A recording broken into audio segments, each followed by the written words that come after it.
We're guiding you to treatment success and avoiding prostate cancer pitfalls. I'm your host, Dr. Mark Scholes. And I'm your co-host, Liz Graves. Welcome to the Prostate Pros podcast. Going to the doctor can be overwhelming, and many men miss out on important tests.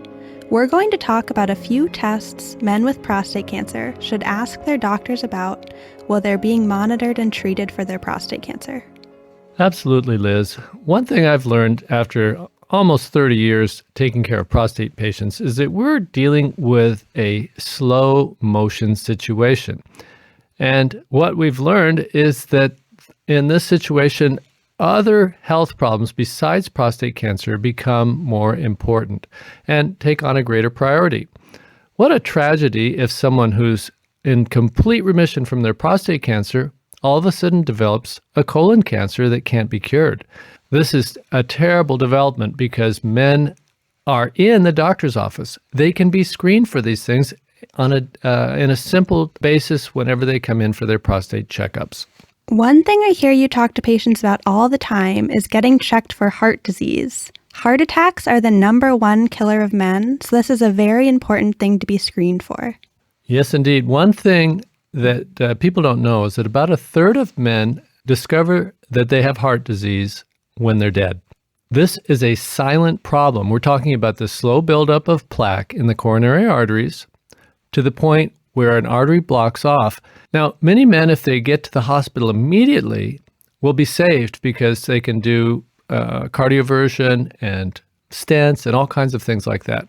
But if they aren't gotten and taken care of in a timely fashion and they develop an arrhythmia, it's fatal. The sad thing is that these things can be detected before a problem is developed. This is when men can undergo a heart scan with a simple CT, takes 5 minutes, and check if they have plaque accumulating in their coronary arteries. This test, often covered by insurance, or if not, costs maybe $200 to $300. It only has to be done once every 10 years. This test can help men detect this problem in advance. Many people think that simple cholesterol tests are giving a clue as to whether or not there's a problem brewing and that could turn into heart disease. But cholesterol tests are very inaccurate. Men with high levels may have no plaque at all. Men with low cholesterol levels, in theory, should be protected, but they can have plaque. So we advise that all of our patients get a heart scan to determine if they're at risk, because there's a number of things that can be done if a problem is detected. Heart attacks are fatal and they're preventable. But why aren't men getting these things checked? It seems pretty easy to get a coronary calcium scan. I think what happens is that when people go to their family doctors, they've got some sort of an urgent problem, and time is so limited. The doctors are not looking to create new additional problems. They just want to solve the problem at hand and move on. And this idea of looking for a problem that functions under the radar, looking for problems itself, is an unattractive thing. What if it leads to a need for some sort of an intervention? And people are frightened of those sorts of things. But this is one thing. We're talking about the #1 cause of death in men, and it's preventable. Didn't our recent presidential candidate, Bernie Sanders, recently have some heart problems? Does that mean that he wasn't screened? Of course, we don't know the inside scoop, but it seems very likely that that's the case. Most of the time when people have a heart problem, it's because an artery was blocked off. And this can be detected years in advance with these CT scans for coronary calcium scores. This calls to attention that anybody can have heart issues, so it's really important that patients ask their doctors about these tests. And once they get their results back, it's really important to understand what they mean. Can we talk a little bit about what cholesterol is? So cholesterol is a fatty substance floating in the blood. And it's true that if it's elevated in the blood, that there's a greater risk of plaque being formed on the arterial walls, which is what can lead to a blockage. So I think the question here is, what do you do if you find this plaque, which is so common in men over age 40? And the answer is that simple cholesterol pills can stabilize or even reverse plaque. It's a real shame for someone who's developing this progressive problem to not be on these modern medications. And of course, we can't minimize the impact of a good diet, exercise, and all the typical things. But statins can lower the risk of a coronary event by about 35%. They're very potent. The other interesting thing about statins is a couple studies have come out where they've shown actually lower mortality for men with prostate cancer. Yes, this shows up in the men with high-risk prostate cancer. So these are the men that come in with Gleason 8s, 9s, high PSAs, and they're treated with radiation and hormone treatment, hoping to be cured, and many of them will be cured. Interestingly, studies show that the men taking statins during this important time have about 1/3 lower mortality rates than the men that are not taking statins. So again, simple medications, well tolerated, and a very logical addition to your treatment armamentarium if you have high-risk prostate cancer. Another heart drug is baby aspirin. Yeah, this has been a little more controversial because some studies showed that if people with low risk for atherosclerosis and heart disease take baby aspirin, it doesn't really help much. But this study, which was in the media a lot in the last year or two, doesn't cover the fact that men that have significant plaque also have about a 1/3 lower risk of heart-related mortality. So it's very powerful in the people that need it. And for our prostate cancer patients, the ones that have high-risk disease, there's, again, a significant reduction in mortality in men that are taking baby aspirin compared to the ones that aren't. And again, like statins, baby aspirin can also have a positive effect on prostate cancer patients. There was a study in the Journal of Clinical Oncology that showed aspirin improved the 10-year survival from 81% to 96%. So heart disease is the number one thing on my radar when I'm talking to my healthy prostate cancer patients. The number two thing is colon cancer screening. I've had a couple patients pass away from colon cancer, and these men actually had colonoscopies and had been advised to have a colonoscopy every 10 years, which is a standard recommendation. But these recommendations are merely a percentage projection as to what's a good balance between too many colonoscopies and the risk of colon cancer. So both of these men had gotten colonoscopies about 8 or 9 years previously that were clear, and then developed metastatic colon cancer. This is a really sad development. Of course, they were trying to do it right. We're bringing awareness for those of you that haven't had colon screening. You should all get colonoscopies. And perhaps it needs to be a little bit more frequent than every 10 years just to protect against the outside chance of a bad disease developing in the interim. Apart from that, there's a more simple test called Cologuard, a stool test that's done in your home, and then just the results are mailed in, and you can find out if you harbor an increased risk for colon cancer or early colon cancer. So now we have two ways to check for this problem and make sure that you don't get blindsided by a preventable illness. Before we leave the topic of CAT scans for heart disease, can we talk about CAT scans for lung cancer?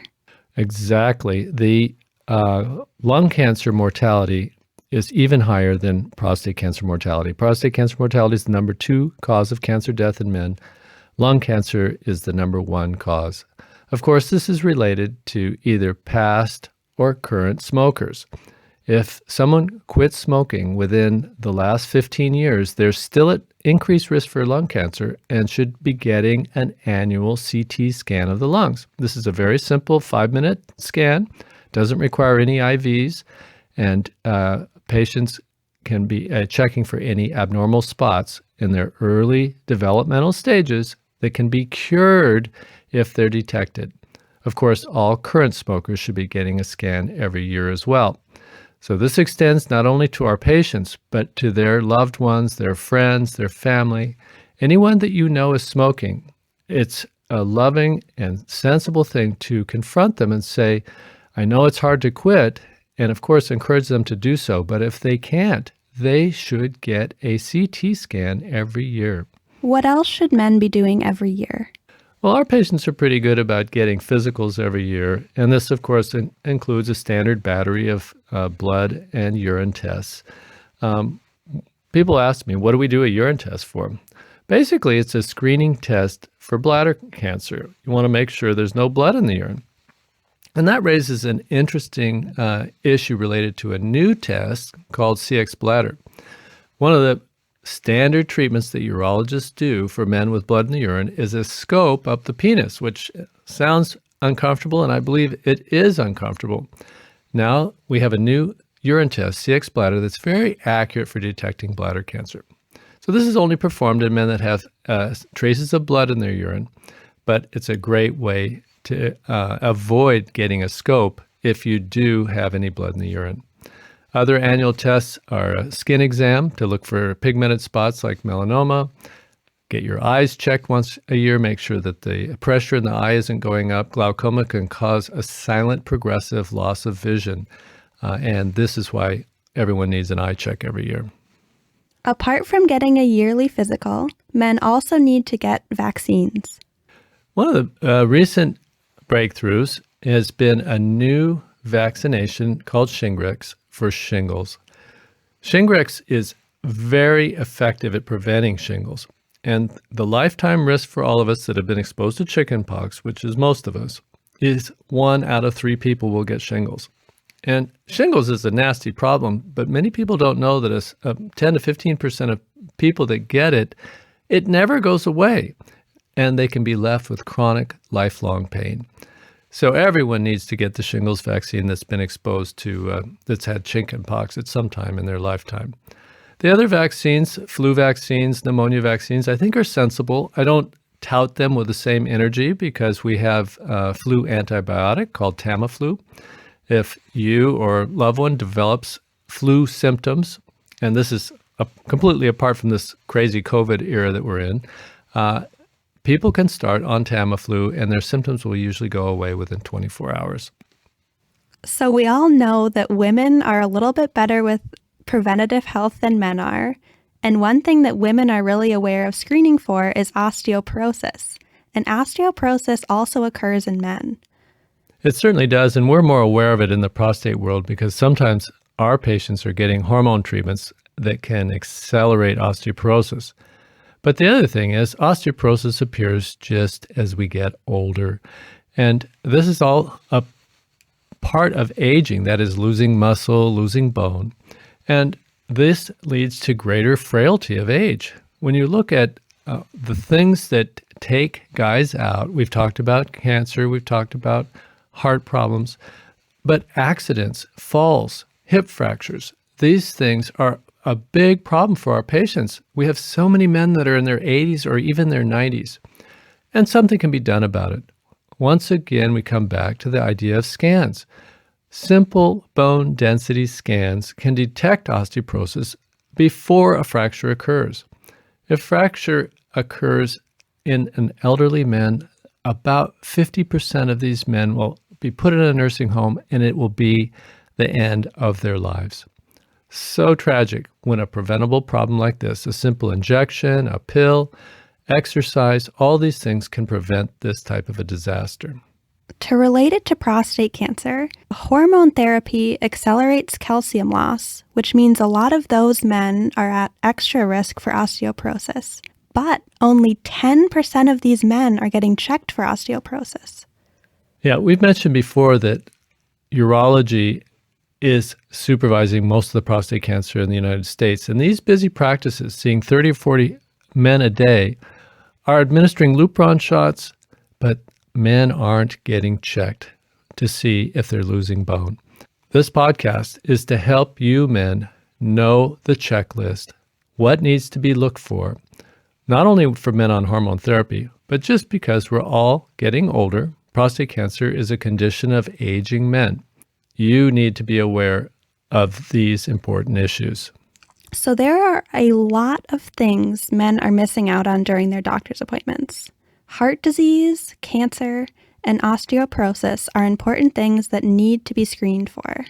As patients, it means you need to be approaching your doctors and asking them for these tests.